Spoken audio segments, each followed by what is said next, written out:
তানিয়া আর অরিত্রর মধ্যে কয়েকদিন ধরে কথা বন্ধ। ক্লাসে দেখা হলেও দুজনেই মুখ ফিরিয়ে নেয়। মন ভীষণ খারাপ। তানিয়া ভেবে নেয় অরিত্র তাকে আর গুরুত্ব দেয় না।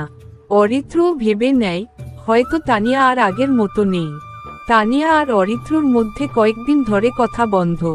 ক্লাসে দেখা হলেও দুজনেই মুখ ফিরিয়ে নেয়। মন ভীষণ খারাপ। তানিয়া ভেবে নেয় অরিত্র তাকে আর গুরুত্ব দেয় না। অরিত্রও ভেবে নেয় হয়তো তানিয়া আর আগের মতো নেই। তানিয়া লাইব্রেরি থেকে বেরোচ্ছিল, ছাতা ছিল না তার হাতে।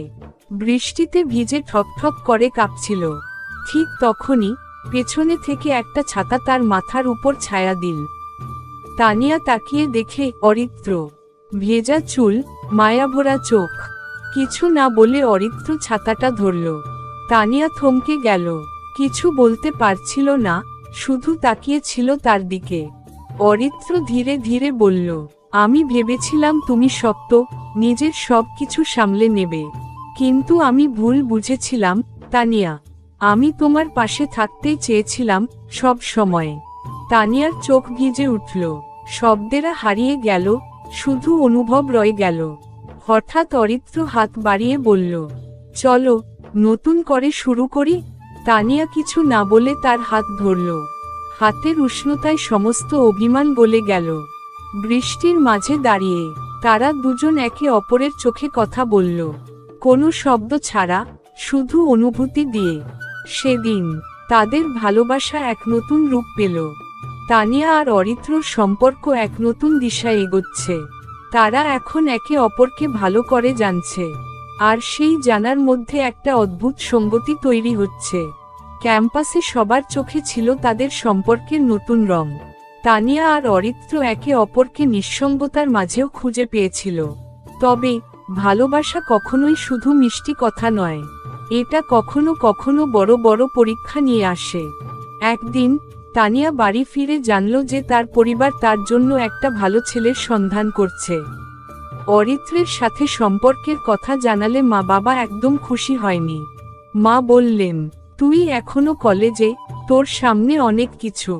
এখন প্রেম ভালোবাসা না, তোর পড়াশোনা আর ক্যারিয়ার আগে। তানিয়া চুপ করে থাকলো। মনে মনে কিছুটা কষ্ট হলেও সে কিছু বলতে পারল না। তানিয়া জানতো তার পরিবারের চিন্তা ভুল নয়, কিন্তু সে নিজে জানতো তার জীবনে অরিত্র ছাড়া কিছুই ঠিক নেই। অরিত্রকেও এই পরিস্থিতি জানালো তানিয়া।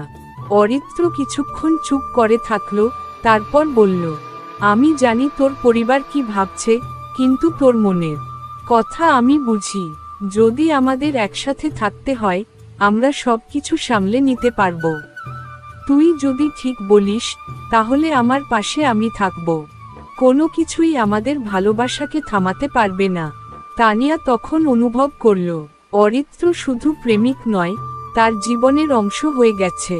কিছুদিন পর ক্যাম্পাসে একসাথে হাঁটতে হাঁটতে অরিত্র হঠাৎ তানিয়ার দিকে তাকিয়ে বলল, তানিয়া, আমি তোমায় অনেক ভালোবাসি।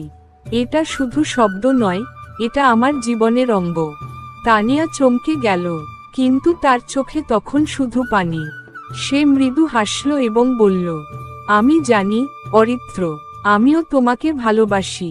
আমার জীবনের সবচেয়ে বড় সত্যি তুমি। তাদের চোখে এক অদ্ভুত আলো ছিল। এটা ছিল প্রথমবার যখন তারা নিজেদের হৃদয়ের কথা বলেছিল, একদম সরাসরি, নির্দ্বিধায়। তবে ভালোবাসা এত সহজ নয়। অরিত্রের জীবনে তার ক্যারিয়ার নিয়ে দুশ্চিন্তা ছিল। বাড়ির লোকেরা তাকে কাজের জন্য অন্য শহরে যেতে বলছিল। তানিয়া তো ছিল ভয়, কি হবে তাদের ভবিষ্যৎ।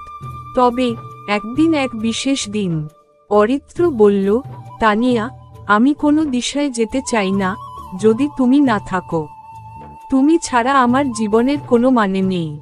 তানিয়া চোখের পানি মুছে বলল, তুমি কোথাও যাবে না অরিত্র, আমি তোমার পাশে আছি। তুমি যা সিদ্ধান্ত নেবে আমি তোমার সঙ্গে। তারা একে অপরের দিকে তাকিয়ে থাকল। অরিত্র আর তানিয়া জানত তাদের ভালোবাসা এখন শক্ত এবং অবিচল।